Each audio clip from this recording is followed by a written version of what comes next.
Grecia. Grecia da origen en Creta y Micenia. Creta es una isla del mar Mediterráneo, donde muchos viajeros empezaron a llegar ahí ya que era inhabitado. Empezaron a progresar mucho y se enfocaban en el pacifismo y el arte. Sin embargo, son arrasados por un tsunami. En su destrozo son atacados por una región llamada Saqueos, pues sí, aprovechando su debilitamiento. Esta cultura de Creta se combina con la de los micénicos y empiezan a compartir sus dioses. Micenia se representa por la máscara de Agamenón, un héroe para ellos, que según la leyenda, esa máscara es de él y fue nombrado Wanax, o sea, el que comandaba la región. La Grecia antigua empezó a ser fundada por varias naciones, según ellos descendientes de dioses. Por esto no vivían en paz, ya que cada región buscaba su interés propio según su dios. Por ejemplo, los espartanos se decían que eran descendientes de Hércules, o Heracles, que es el mismo. Si deseas saber sobre mitología, puedes ver el video de Mitología de Universal Data. El punto es que Grecia ya existía, no como una unificación, sino como una región donde habían diferentes naciones. En estas épocas aparece la guerra de Troya con Aquiles. La mitología dice que los troyanos fueron a la zona de los espartanos para hablar de tratados políticos. Y uno de los troyanos, París el príncipe, se enamoró de la esposa del rey espartano, Helena. Por lo que enamorados se fueron juntos de regreso huyendo a Troya. Así que el rey de Esparta junto a su hermano, rey de Micenas, y su ejército, más otros griegos, se van a Troya a matarlos a todos por venganza. Como sabemos, el fin es que con el caballo de Troya los griegos le dan un obsequio de supuesta paz, los troyanos dejan entrar el caballo en sus grandes muros impenetrables y por la noche de ese caballo salen los griegos y los troyanos son masacrados. El espartano recupera a su esposa y todo regresa a la normalidad. Pero la región de Grecia se empieza a debilitar, no solo por esa guerra de Troya, sino porque a la par de esto Agamenón había muerto. El conflicto hizo que los dorios, un lugar cercano, aprovecharan y se conquistaran a todos, desplazando a muchos y obligándolos a vivir de la piratería. Algunos de aquí llegaron a ser los filisteos, aunque esto es solo una teoría. Y hasta que Grecia se empieza a formalizar como estado, empiezan a nacer formalmente las grandes tribus como Atenas, Tebas, Arcadia, Corinto, Esparta, Argos, etc. Todos compartían dioses y la misma lengua, pero seguían viviendo en guerra. Atenas era la ciudad más preciada, pues de aquí salen grandes avances científicos y culturales. Pues este lugar era nombrado así por Atenea, diosa de la sabiduría, hija de Zeus. Esta se representaba con una lechuza, de ahí viene la relación con la educación y este animal. De aquí salen los filósofos presocráticos como Tales de Mileto y Pitágoras.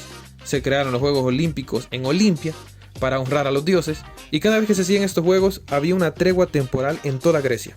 El premio por ganar era una corona de olivo. Además, la música ya tenía un gran avance, ya existían instrumentos como percusiones, flautas, que de hecho la flauta es el instrumento más antiguo del mundo. También habían arpas, etc. Y se había creado el templo de Zeus, donde estaba la estatua de Zeus, una de las 7 maravillas del mundo antiguo. En estas épocas también es que sucede la trágica y graciosa historia de Esquilio, un dramaturgo griego, y es que las águilas quebraban los caparazones de las tortugas para poder comerlas. Esto lo lograban chocándolas contra una roca, y pues un águila confundió la cabeza calva de Esquilio con una roca y la chocó con una tortuga. Esquilio murió en el momento. De hecho, ya le habían predicho que esto pasaría. La profecía decía que un dardo del cielo lo mataría, según los dioses. Esto es por el oráculo de Delfos, un santuario construido cerca de Delfos donde se consultaban las dudas con los dioses. Era como un centro religioso y daba predicciones. Además, aquí también se predecían guerras. ¿Y cómo funcionaba este lugar? Pues ahí habitaban unos sacerdotes puestos por el dios Apolo.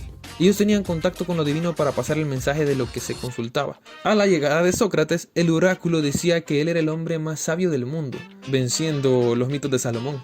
Este oráculo empieza a decaer cuando empieza a tener evidentes inclinaciones políticas. Así que llegamos al punto. El imperio persa desea seguir expandiendo su conquista, ya que manejaban muchas tierras.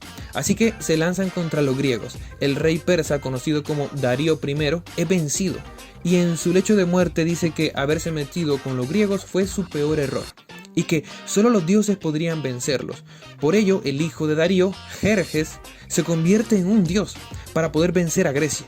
Luego de caer ante los espartanos varias veces de la mano del rey Leónidas, Jerjes por fin consigue su victoria venciendo una mínima parte de los espartanos. Esto hace que Grecia se una y todas las naciones juntas atacan a Persia.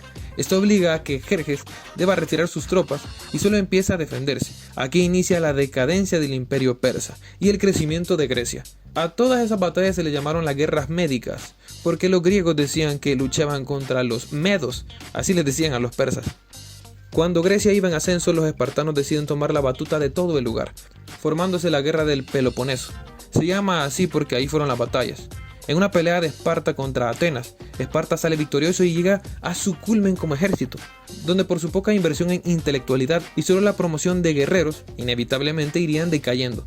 Siendo los referentes de toda Grecia, haría que toda esta región se empezaría a debilitar.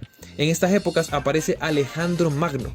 Ya estamos en los 356 a.C. Alejandro Magno empieza su imperio en Macedonia, extendiéndolo por toda Grecia. Por eso se llamaba la Grecia Macedónica. Era altamente asesorado por el gran filósofo de turno, Aristóteles.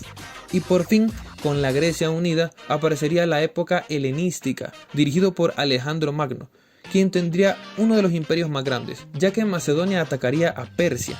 En esta época estaba el rey Darío III, quien es arrasado por los griegos, y nuevamente Persia cae, y aquí es cuando por fin el imperio persa desaparece. De esta manera Alejandro Magno era el rey de Grecia, rey de reyes de los persas. Como Persia ya tenía Egipto, este lugar también pasó a manos de Alejandro, por lo que lo proclamaron faraón. Alejandro Magno promovió el mestizaje, llevando a personas de diferentes regiones a que formaran familias, esto con la idea de que se conocieran entre todos y que hubiera paz en todo el imperio macedónico. Una de las más grandes hazañas de este imperio es crear la ciudad de Alejandría en Egipto, un lugar donde según Alejandro sería la fuente de la sabiduría mundial. Y así lo fue por un tiempo.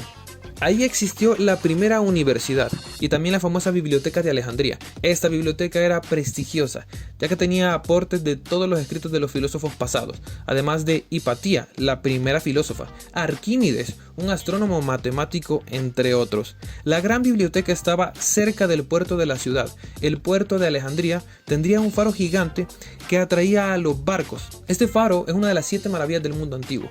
Y llegaban de ahí muchas culturas. La ley decía que se debían revisar todas las embarcaciones que llegaban y si tenían un libro, la biblioteca lo debía copiar para almacenar su contenido. Por lo que el conocimiento que albergó la gran biblioteca de Alejandría fue enorme, coleccionando y traduciendo gran cantidad de libros. De hecho, se dice que los escritos hebreos que dan lugar al Antiguo Testamento se tradujeron aquí por primera vez. Claro, la biblioteca sin saber la gran importancia que tendrían luego. Alejandro muere en el año 323 a.C., en Babilonia, que era parte de su imperio.